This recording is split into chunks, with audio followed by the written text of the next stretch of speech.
Yo puedo entender que existan personas que lo defienden. Yo puedo entender que hay gente que dice, ha sido el mejor presidente del Perú. Lo que me parece inaudito es que se pretenda borrar todo lo que luego hizo el ex dictador Alberto Fujimori. ¿Me perdonan?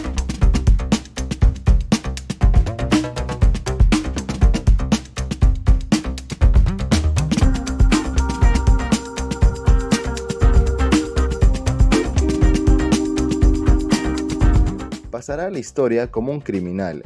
Esto fue lo que dijo la polémica periodista Juliana Oxenford tras enterarse de la muerte de Fujimori. Y es así, en su programa El Búnker, Juliana Oxenford no dudó en expresar su opinión sobre el fallecimiento de Alberto Fujimori, el dictador que dejó una huella profunda en la historia del Perú. En su estilo característico, Juliana arremetió contra Fujimori y su familia, recordando las graves violaciones a los derechos humanos y los crímenes por los que fue condenado. Con mucho más énfasis, la periodista señaló que Fujimori se fue haciendo un criminal y que así será recordado. Además, hizo una inquietante comparación mencionando que el expresidente falleció el mismo día que Abimael Guzmán, otro personaje que trajo terror al Perú. Para Juliana, esto es una muestra de que la justicia es divina y es real, aunque la justicia humana no haya sido suficiente. Concluyó su comentario deseando que las familias de las víctimas encuentren paz, aunque sabe que será un proceso muy difícil. ¿Y tú qué opinas de las palabras de Juliana Oxenford? Déjamelo saber aquí abajo en los comentarios. Y sin más rodeos, aquí te muestro el video. Polémico, controversial. El Perú ahora mismo está más dividido que nunca, polarizado. Y es obvio, el fenómeno Fujimori marcó un hito, un antes y un después en la historia de este país. Empezando porque apareció en el mundo político como un outsider, cuando todo el mundo creía que ya el ganador absoluto era Mario Vargas Llosa en los 90s, un ingeniero que había sido rector de la Universidad Agraria, pues apareció de la nada y empezó a conquistar, a saludar a ese otro Perú que Mario Vargas Llosa claramente no conocía. Y así fue ganándose la confianza de la gente, como un chino humilde, como un chino que con su tractor recorría los lugares más recónditos de nuestro país y así llegó al poder. Efectivamente, los primeros años logró estabilizar un país que económicamente estaba en bancarrota. Alan García con su dólar MUC, con su leche ENSI y con todas las barbaridades que cometió durante su primer gobierno, le puso la cancha fácil al que viniese, porque cualquiera iba a hacer las cosas mejor que Alan García. Yo puedo entender que existan personas que lo defienden. Yo puedo entender que hay gente que dice, ha sido el mejor presidente del Perú. Lo que me parece inaudito es que se pretenda borrar todo lo que luego hizo el ex dictador Alberto Fujimori. Me perdonarán, yo sé que la palabra suena un poco dura para algunos, pero yo no soy hipócrita. Siempre creo que me he caracterizado por ser una persona bastante consecuente. Y llamo las cosas por su nombre. No intento ser políticamente correcta. Yo sé que ahora salir, aparecer en este programa y manifestar mis condolencias a los deudos haría que de pronto recibiera una especie de bañito de popularidad, que la gente dijera, qué linda Juliana, qué sensible. Soy una mujer sensible, por supuesto. Y no crean que no lamento el dolor de las personas que no entiendo cómo, que no son su familia, lo lloran. Y por supuesto que comprendo las lágrimas de algunos de sus hijos. Las de Keiko no las comprendo, porque para mí son lágrimas de cocodrilo, son falsas. Es lo que creo, es lo que pienso. Me da mucha pena, sin embargo, ver a Kenji. Kenji siempre apostó por su padre y siento que él realmente quiere a su papá. Pero yo no voy a condenar, no voy a cuestionar, ni voy a poner sobre el tapete para hacer un debate sobre quién puede sentir pena o no con relación al fallecimiento de Alberto Fujimori. Porque yo no soy nadie para analizar las emociones, para determinar quién debe sufrir y quién no debe sufrir. Pero soy periodista y estoy aquí para hablar de aquellas cosas que hizo Alberto Fujimori que no tienen absolutamente nada que ver con la estabilidad económica que logró durante los primeros años de su gobierno. Porque para mí una persona que hace las cosas bien y luego se convierte en un criminal, pues tiene que pasar la historia como lo que fue, un criminal. Y no lo digo yo porque tengo odio en el corazón, porque, ay, a mí me han querido, no me han querido, como me han dicho en redes sociales desde ayer, cuando obviamente hablé del tema e hice un vivo desde mi cuenta Instagram. No me importa, es así como pienso. Y no es un análisis o una percepción antojadiza. No solamente he leído mucho sobre el tema, he sido reportera 13 años de mi vida. Conozco lo que hizo el fujimorismo. Por supuesto, lo bueno, pero sobre todo lo malo. Estamos hablando de un delincuente. Estamos hablando de un criminal. Alguien que ha recibido 5 sentencias. Por el caso Diario Chicha, 8 años de prisión. Por corrupción, que él además lo admitió, un ladrón confeso. Condena 6 años de prisión. Peculado, condena de 7 años y 6 meses de prisión. Cantuta, Barrios Altos y secuestros. Lo más grave, porque aquí estamos hablando de delitos de lesa humanidad. 25 años de prisión, que era lo que estaba cumpliendo en Diroes, Barbadillo, hasta que consiguió un indulto trucho. Un indulto que esta vez sí aplaudió su hija, que obviamente va a capitalizar la muerte de su padre para llevar agua a su molino. Y esta no es una especulación, es lo que ha venido haciendo Keiko Fujimori desde que promocionó su intención de convertirse en presidenta de la República. Lo intentó 3 veces y nunca lo consiguió. Y ya su padre enfermo, porque fue hace poco, lo convierte en militante afiliado de Fuerza Popular para unirse a la imagen del padre y así tentar suerte en el 2026. Sabía que él no iba a llegar y hasta ese momento lo utilizó, y estoy segura que ahora mismo también va a utilizar la muerte de su padre. Y no es que esté siendo demasiado dura, indolente, insensible, macabra, en lo absoluto. Es lo que todos hemos visto.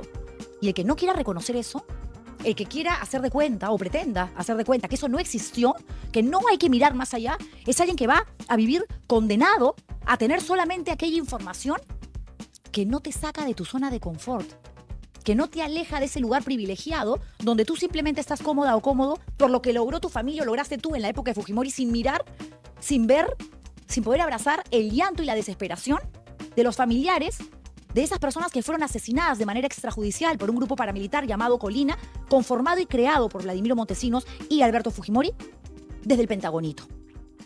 Me disculparán, repito, a aquellos que ahora de pronto pueden estar un poco sensibles por lo que estoy diciendo, pero yo no voy a dejar de decir las cosas no solamente como las creo, sino como lo he visto, como lo he estudiado. He conversado con mucha gente. He estado en Ayacucho muchísimas veces. Fui la primera periodista en entrar a Sarita Colonia a entrevistar a un ex integrante del grupo Colina, Julio Chucky Aguirre. Conozco los expedientes de ese grupo paramilitar. Conozco la historia. He conversado con ex agentes de GEIN que me han contado cómo Alberto Fujimori se negaba y no ayudaba para el objetivo que tenían estos valiosos policías, que era capturar a la cúpula de Sendero Luminoso.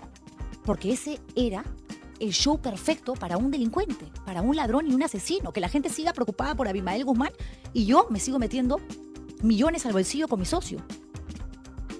Recordemos que los ex agentes de GEIN utilizaban sus propios recursos para adquirir la logística que se necesitaba, disfrazarse de basureros, hacer un trabajo de inteligencia, de seguimiento a la famosa casa de Surco, donde finalmente cae Abimael Guzmán, y que era la casa que alquilaba Maritza Garrido Leca, la bailarina que formaba parte también de la cúpula del grupo genocida, terrorista, maldito, más peligroso de la historia del Perú. Miren cómo es la vida. A los 86 años, un 11 de septiembre, muere Fujimori, a la misma edad y el mismo día que falleció Abimael Guzmán. Yo no voy a entrar a compararlos, a decir quién fue más malo, quién fue más bueno. Creo que nadie puede ser más monstruoso que Abimael Guzmán, por supuesto. Nada es peor que un terrorista, por supuesto. Pero Alberto Fujimori, un criminal. Fue un criminal. Y Alberto Fujimori fue un dictador. El 5 de abril de 1992 dio un golpe de Estado, pisoteó un Estado de Derecho, sacó a los militares a la calle, se apoderó de las instituciones, lo acaparó absolutamente todo, cerró el Congreso de la República, compró medios de comunicación y manejó el país a su antojo, haciéndonos creer que todo estaba bien cuando habíamos ya perdido lo más importante para cualquier ciudadano, que son sus libertades. Lo restringió todo. ¿Por qué? Porque hizo caso omiso a su propia Constitución. Él mismo violó sus reglas, él mismo atentó contra las normas que había firmado. Y ahora mismo estamos viendo un duelo por parte de cierto grupo de la población y también por parte de un sector de la clase política. Pero estamos viendo también una doble moral y una hipocresía que aquí vamos a mostrar en este programa, por supuesto. Y no por faltar el respeto a aquellos que están llorando hoy a Alberto Fujimori. Repito, lo lamento por quienes lo quisieron. Lo lamento por los hijos. Lo lamento por otros personajes de su círculo más cercano.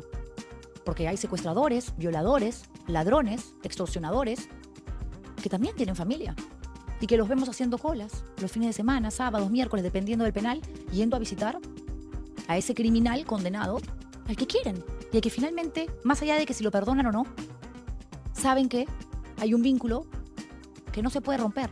Y eso es algo, repito, que yo no voy a cuestionar, pero tampoco me voy a hacer la idiota y decir, no, como ya se murió, entonces no es criminal, entonces no hablemos de Alberto Fujimori por respeto. No, por respeto a un país que no puede vivir en la amnesia.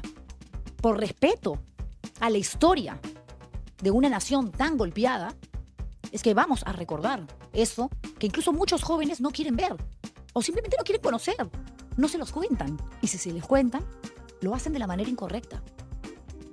Con capítulos creados por el propio fujimorismo para obviar las muertes, obviar la corrupción, o peor, decir que fueron errores y que todos nos equivocamos. No, por un error no te vas a la cárcel y no te condenan. Por un delito o por varios delitos, por supuesto que sí. Nunca pidió perdón a Alberto Fujimori, pudo hacerlo. Nunca pagó un sol de su reparación civil.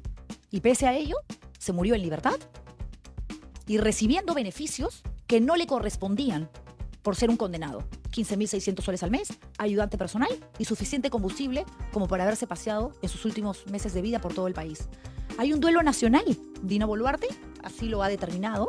La otrora enemiga del fujimorismo y de la dictadura, hoy es la principal cómplice de este grupo. Ha salido publicado, aquí está, hoy jueves 12 de septiembre, que los días 12, 13 y 14 de este mes, con motivo del deceso del señor Alberto Fujimori, expresidente de la República, con este decreto supremo, se declara duelo nacional.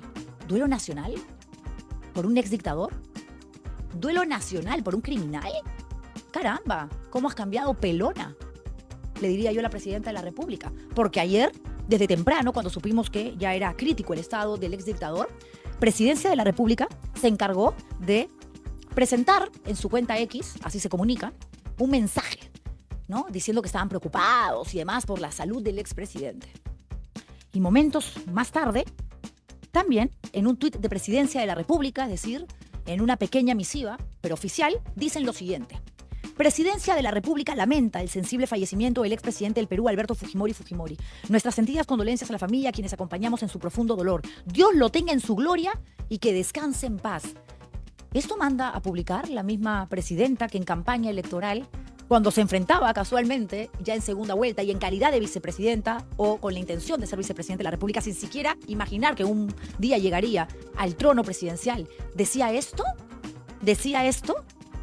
Y yo me refiero a cosas como estas cuando hablo de doble moral y de hipocresía, de esa conveniencia política que tan mal nos hace. ¿Cómo realmente la gente no puede ser lo mínimamente coherente cuando ni siquiera tenemos institucionalidad ya? Cuando ni siquiera tenemos partidos políticos lo suficientemente sólidos como para defender sus ideologías, sus respectivas visiones de país, nos guste o no, pero grupos de personas que realmente tienen una idea clara de lo que quieren para el Perú. No, acá es, vamos con el mejor postor.